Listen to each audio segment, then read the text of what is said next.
എൻ്റെ കയ്യിലിരിക്കുന്ന ഈ ഒരു ഫോണാണ് റെഡ്മിയുടെ ഏറ്റവും പുതുതായിട്ട് ലോഞ്ച് ചെയ്ത റെഡ്മി 13 5G എന്ന് പറയുന്നത്. ഒരു പഞ്ച് ഹോളിൽ വരുന്ന അത്യാവശ്യം മികച്ച 5G പെർഫോമൻസ് വരുന്ന ഏറ്റവും വാല്യൂ ഫോർ മണി ആയിട്ടുള്ള ഒരു ഫോണാണ് റെഡ്മി 13 5G.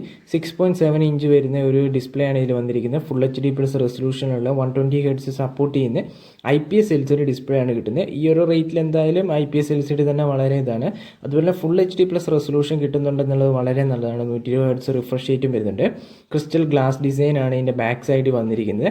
ഗോറില്ല ഗ്ലാസ് 3യുടെ പ്രൊട്ടക്ഷൻ, വെറ്റ് ടച്ച് എന്ന് പറയുന്ന ഫീച്ചേഴ്സൊക്കെ വരുന്നുണ്ട്. അതായത് നമ്മുടെ ഡിസ്പ്ലേയിൽ വെള്ളം ഉണ്ടെങ്കിലും ടച്ച് വർക്ക് ചെയ്യും. ഇതിൻ്റെ ബാക്കിൽ ഒരു റിങ്ങിലാണ് വന്നിരിക്കുന്നത് ഈ 3 ക്യാമറ മൊഡ്യൂൾ വരുന്നത്. 108 MB ക്യാമറ മൊഡ്യൂളാണ് വരുന്നത്. ഈ ഒരു റിങ് നമ്മൾ കണ്ടിട്ടുള്ള റെഡ്മി 12 5G തന്നെയാണ് റെഡ്മി 13 5G ആയിട്ട് വന്നിരിക്കുന്നത്. വലിയ കാര്യമായ വ്യത്യാസങ്ങളൊന്നും വരുന്നില്ല. IP53 റേറ്റിങ്ങും അത്യാവശ്യം കുറേ പുതിയൊരു സോഫ്റ്റ്വെയറിൽ വന്നു എന്നല്ലാതെ വലിയ കാര്യമായ വ്യത്യാസം വരുന്നില്ല. 108 MB ക്യാമറയാണ് വന്നിരിക്കുന്നത്. അത്യാവശ്യം നല്ല ക്വാളിറ്റിയുള്ള ക്യാമറ ഇമേജുകൾ തന്നെയാണ് തരുന്നത്. നോർമലായിട്ടുള്ള ഒരു ഇമേജാണ് വരുന്നത്. വലിയ ഗംഭീരം 108 MB അത്ഭുതം എന്നൊന്നുമില്ല. 108 MB പിക്സൽ ബിന്നിങ് ടെക്നോളജിയാണ് വന്നിരിക്കുന്നത്. അതുകൊണ്ട് ആ ഒരു ക്വാളിറ്റിയാണ് പ്രതീക്ഷിച്ചാൽ മതി. സ്നാപ്ഡ്രാഗണിൻ്റെ 4 Gen 2 എന്ന് പറഞ്ഞ പ്രോസറാണ് ഇതിൽ ഉപയോഗിച്ചിരിക്കുന്നത്. 4 nm ടെക്നോളജിയിൽ വരുന്ന വളരെ കൂളായിട്ട് വർക്ക് ചെയ്യുന്ന ഒരു പ്രോസറാണ്. 2.3 GHz ആണ് ക്ലോക്ക് സ്പീഡ്. വലിയ ഒരു ഹൈവി ടാസ്കിങ്ങിനും പറ്റില്ല, എന്നാൽ കുഴപ്പമില്ലാത്ത അത്യാവശ്യം നല്ല രീതിയിൽ കൂളായിട്ട് വർക്ക് ചെയ്യുന്ന ഒരു നല്ല പ്രോസസ്സറാണ് ഇതിൽ വന്നിരിക്കുന്നത്.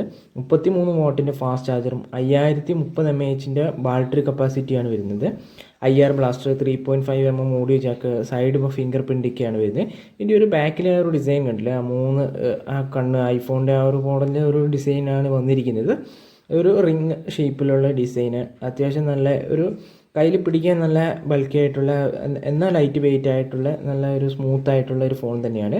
റെഡ്മിയുടെ അത്യാവശ്യം റെഡ്മി ഫോണുകൾ അറിയാലോ, എപ്പോഴും വാല്യൂ ഫോർ മണി ആയിട്ടുള്ള ഒരു ഫോണായിരിക്കും.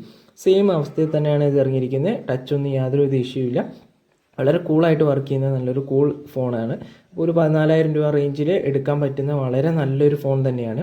അപ്പോൾ നിങ്ങൾക്ക് എൻ്റെ വീഡിയോ ഇഷ്ടപ്പെട്ട വീഡിയോ ലൈക്ക് ചെയ്യാൻ, ചാനൽ സബ്സ്ക്രൈബ് ചെയ്തില്ലെങ്കിൽ ചാനൽ സബ്സ്ക്രൈബ് ചെയ്യുക. പുതിയൊരു വീഡിയോ ആയിട്ട് കണ്ടുമുട്ടുന്നതായിരിക്കും. ബൈ.